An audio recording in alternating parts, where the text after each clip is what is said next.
जन्म जन्म मोए दीजिए श्री वृंदावन को।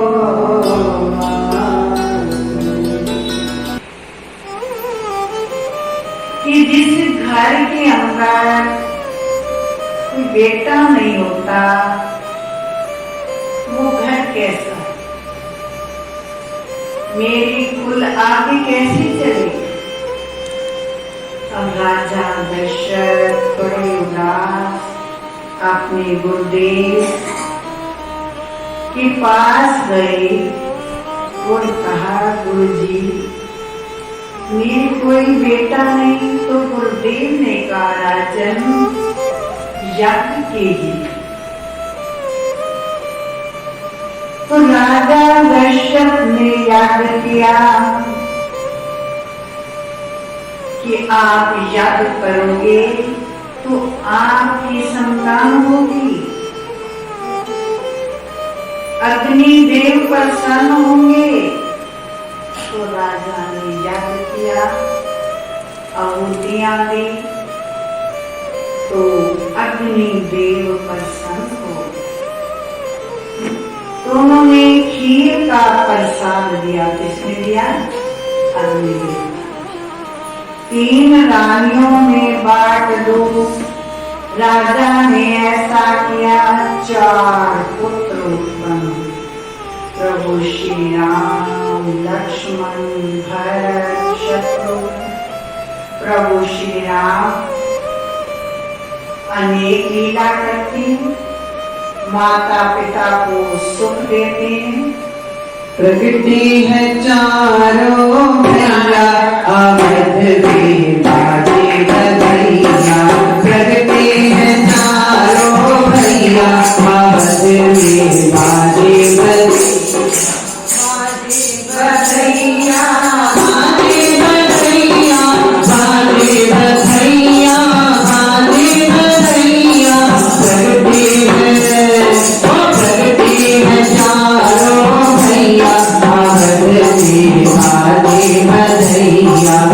देखिए राम जन्म की भी बधाई सबको देनी है, इसमें कोई कंजूसी और मुझे मांगने में कोई शर्म नहीं है, ठीक है। तो कृष्ण जन्म की देनी है, लेकिन उससे पहले राम जी आए हैं, देखो राम अवतार हुआ है, तो उसकी बधाई भी सब देंगे। और क्या कहेंगे? प्रगति है चारों भैया, प्रगति है चारों भैया,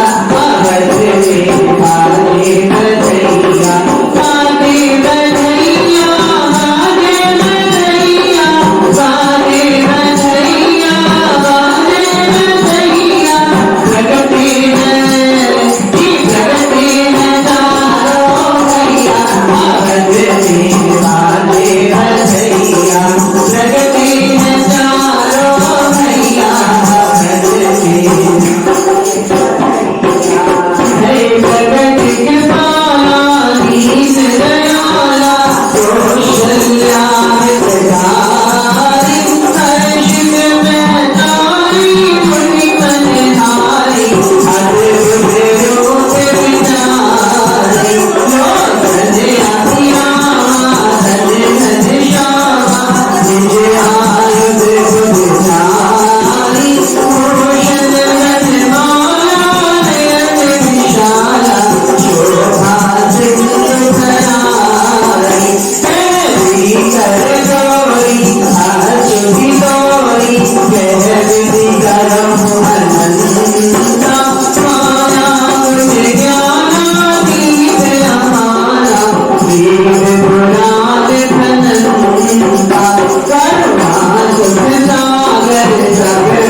निकाल कर लाई हूँ मैं, और मैंने कहा कि आज मैं भी ये भजन बोलूंगी।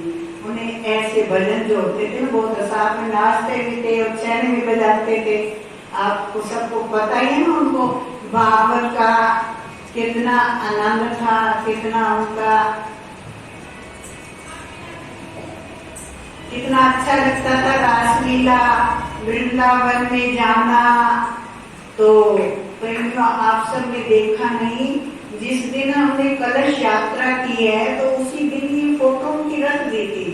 तो प्रेमी जिसका मतलब ढंग से आके माथा में देखते ये गौ के पास पड़ी थी, आज मैंने आगे रख दी।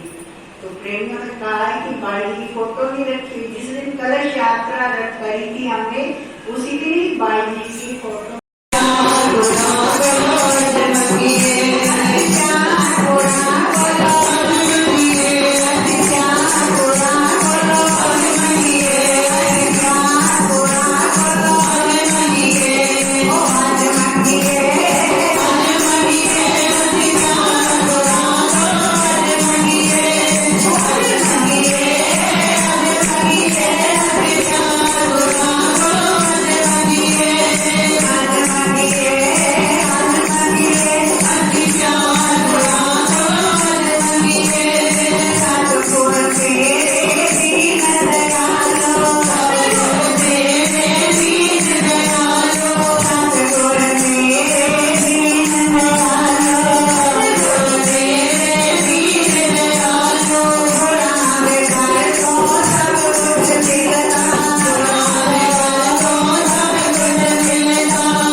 तो फिर कंस एकदम जागृत हो गया, खून गर्म हो गया, जल्दी से देवकी के हाथ से बेटे को पकड़ा और नंगी तलवार से उसे मारा।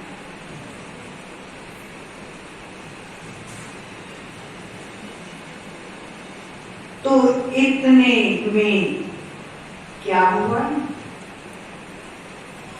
जब पाप का घड़ा भरने लगा, इसी प्रकार वसुदेव एक एक करके 6 बेटे ला दिए। हमारे बच्चे को एक चूंटी भी कोई मार दे, कितना दुख होता है।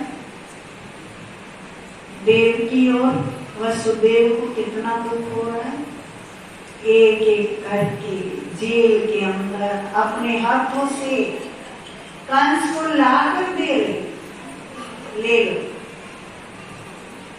क्या भगवान पहले बच्चे में अवतार नहीं ले सकते थे, मार देते कंस को। भगवान लीला कर रहे, जानी जाने अंतर्यामी।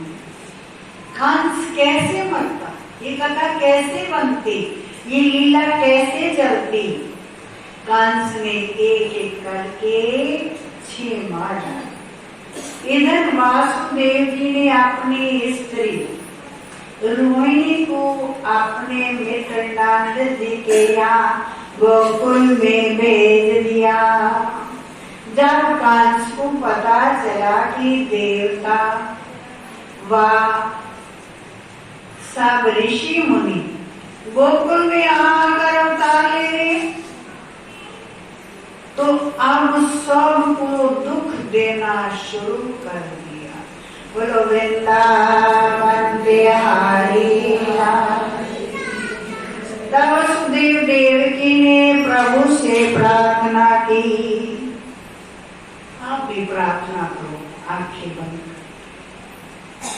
वसुदेव देव की प्रार्थना कर, हे प्रभु, हे त्रिलोकी नाथ, हे दुख भंजन, हमारी प्रार्थना को सुनो, मैं हमारे दुख को दूर करो।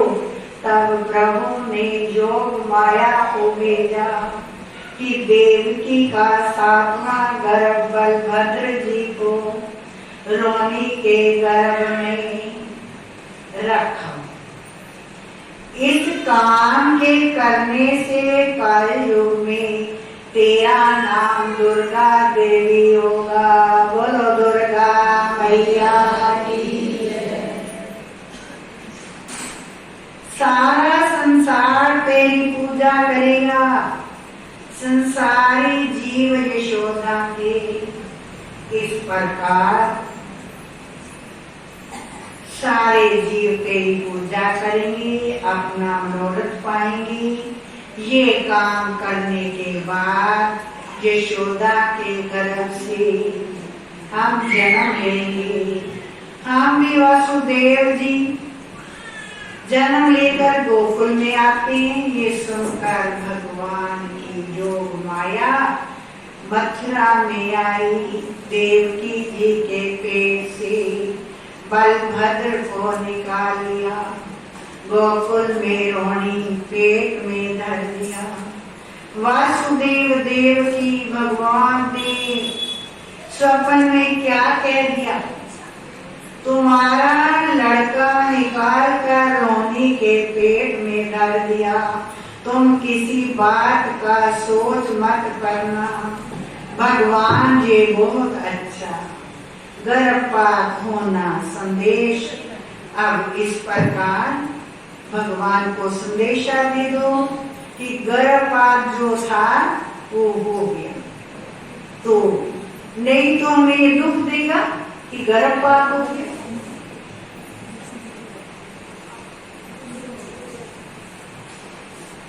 ना कहकर प्रभु बालक बनकर आए और पिछले जन्म में नंद व यशोदा ने भी बड़ा तप किया था। क्या किया था? बड़ा तप किया था कि प्रभु हमें अपनी तुम्हारी बाल लीला देखनी है। तो इसलिए प्रभु उनको बाल लीला दिखाने के लिए इतना प्रभु बालक बनकर जब रोने लगे तो देवकी बोली इसे गोकुल में ले जाओ। वहाँ आपकी स्त्री रोनी व मेरी मित्राणी यशोदा तुम्हारे मित्र नंद जी रहते हैं। वहाँ पालन पोषण अच्छी तरह होगा।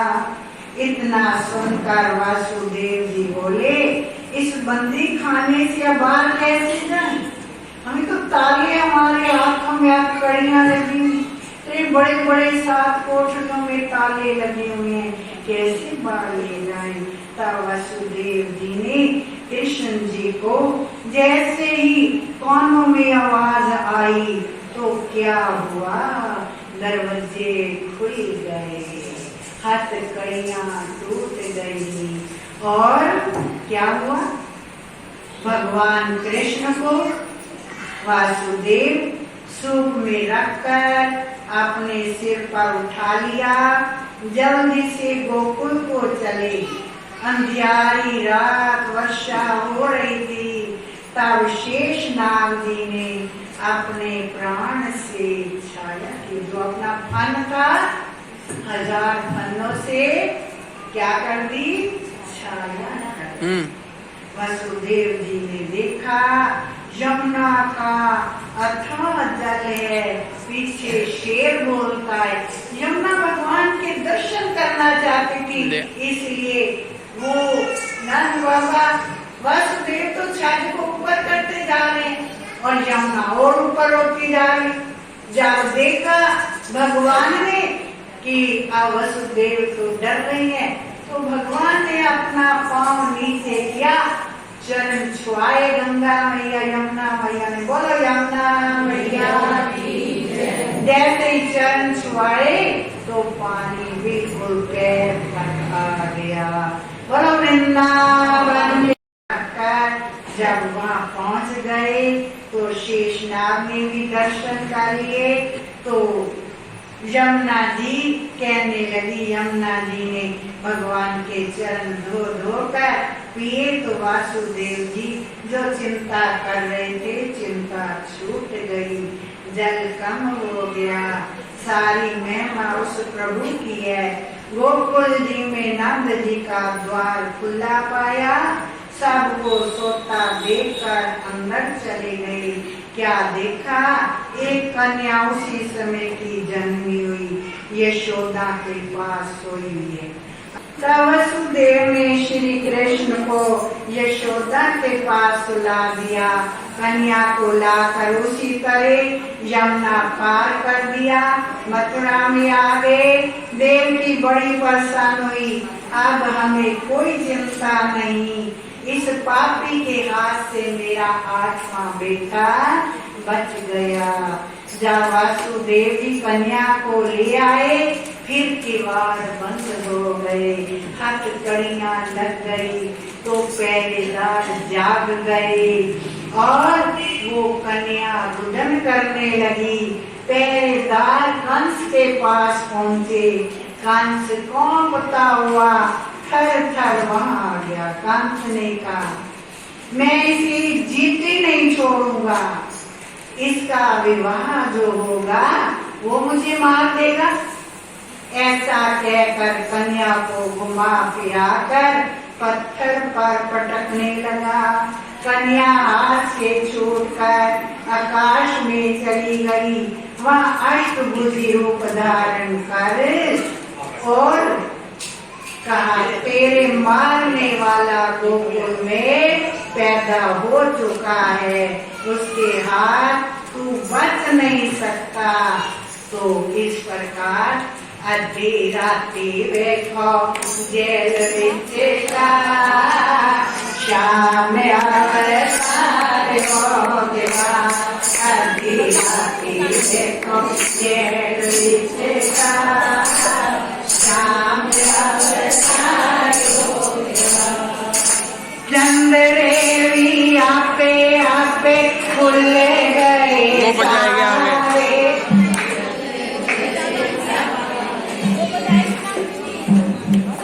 चंद्रे भी आपे आपे खुल